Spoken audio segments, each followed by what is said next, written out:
Okay, still coming down. What I'm doing just to manage my speed as I'm on the descent, it told me to go for about 160, or I'm sorry, 120 kilometers per hour. I'm just doing that by, I'm basically hands off the controls. I'm just using the trim hat just to pulse in small pitch changes, and that's just allowing me just to hold it right in there at 120. So I'm going to go down just a touch, down another tick. Yeah, and it's just allowing me to manage my speed almost hands off, or completely hands off from everything except for the trim switch right there as I come down on my descent, which I need to make a little bit more rapidly, I guess. I guess I underestimated or overestimated the rate at which I was descending. So actually, let me just go ahead and take over some manual control of the aircraft right now. I'll just fly it down here, and then without exceeding my max speed, okay, so I can go ahead and pull it on up now. My first little foray into high-speed flight right there. Okay, now let me go ahead and set it up for a more controlled descent. Collect it back in. Pitch the nose back up a little bit. And yeah, this is more of the side picture that I was originally looking for. Okay, trim nose up. I'm basically just sort of managing the speed with a combination of collective and pulling the nose up or pushing the nose down. I'm also sort of using the trim hat to help me out with that. Okay, so let me go ahead and burn off some more speed as I approach my flare out here. And I just need to remember to watch out for that yaw transient right about now as I go down below 50 knots or so. Okay, let me see if I can get a better alignment here. I'm having a lot of trouble keeping myself going the direction that I think I'm going. Okay, so collective up. There we go. There's the right pedal. And not on the center line, but I'll take anything that I can get at this point. And let me see if I can just get it into a good, steady hover right here. Key being steady. I just need to. I'm getting a little bit quick and a little bit twitchy. Let me set it down right here. I was getting a little bit, instead of smooth movements right there, I was sort of jerking the stick around. So I just need to use smooth movements. If it doesn't match my expectations, just let whatever it was damp out and take care of itself naturally. And yeah, there we go. Just smooth movements. Don't let the speed build up too much. A little bit of right pedal to keep me aligned. And then, yeah, smooth is the key word here. Okay, and it's so easy for it to build up speed on the hover here. So let me actually plug in a couple clicks of trim to the aft just to help me maintain. I think that's what I'm struggling with most here is keeping the speed from building up on the taxi.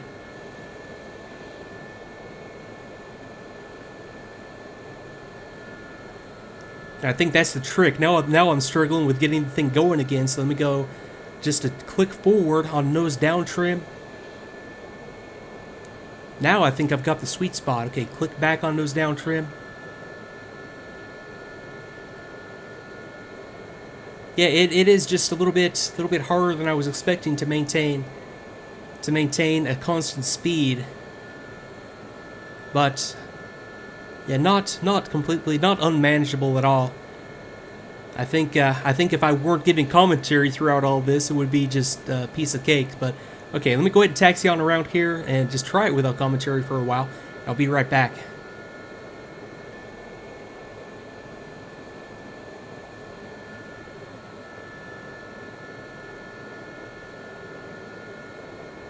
Okay, I've got it pretty much nailed now, and I think the key here is, at least in the trim as I have it set up right now, I have just a touch of back aft stick, and I'm just sort of pulsing in very, very gently every now and then right stick just to keep myself aligned, and also just managing the pedal to keep myself aligned on the center line here as I let the collective, see what I mean about giving commentary and it affecting the ability to fly the aircraft. But yeah, I think that was, it's easy once you get... Yeah, once you just sort of find the equilibrium point right there with the stick, and it just pulsing in just a touch of right stick as I go. Okay, so let me see if I can get it into a hover right here. Okay, there we go. Now let me just gently bring it in over here. 2 has sort of stolen I think that's the spot that I was in. I'll come up here and take 2 spot, which I think was two spots down. Okay, let me go ahead and stabilize right here. I'll try to put it down like right here on the end of this line, a little bit of collective. That's not the way that I wanted that to go, but I'll take it right about there. Okay, gently ease off on the collective, and that wasn't the prettiest landing in the world, but I'll take it. Now, okay, let me bring back up to the shutdown.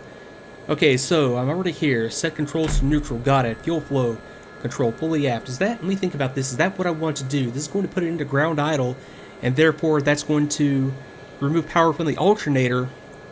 Okay, so I think the reasonable thing to do before I go aft on the fuel flow lever, I'm going to turn off everything that is being run off the alternator, and that's going to be at this point just the gyro. I've already got the nadir off. I'll go SAS off, all 3 channels, master switch off, and now, okay, so there's PA. Let me go pitot heat off, and now, okay, now let's go ahead and do this. Let's go aft. Try to go aft, okay, on the lever. Now, yeah, the alternator kicks off, and I would rather do it that way, have myself controlling where and when the power is removed, rather than just having everything automatically kick off once the alternator does go off. Got the yellow light on. That yellow light is sort of turning out to be sort of a mystery to me. I know what the game manual says it is. I know what the real world manual says it is. It's just really not making a whole lot of sense to me. Just from the understanding the system and why that light would do what it does point of view. But yeah, believe me, I know all the possibilities. I just don't like either possibility that could be the case. Okay, now return the start selector off once the RPM and the T4 temperature is stabilized. Okay, my RPM has stabilized at the 25,000. That's turbine RPM mark. And T4, my temperature has stabilized down about 280 or so. And that was going to be, what did it tell me to do there? Go start selector off.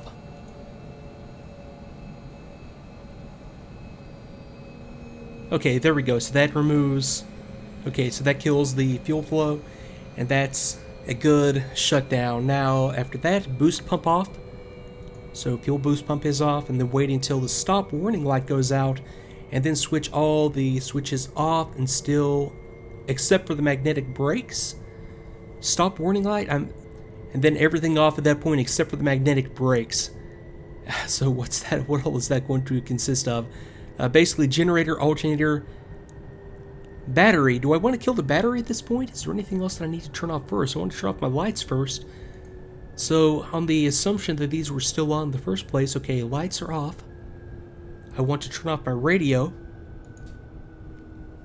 I want to turn off my ADF, which is, yeah, I can move the collective without fear at this point.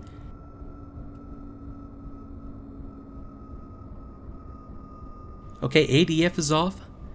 And now I can go battery off at this point.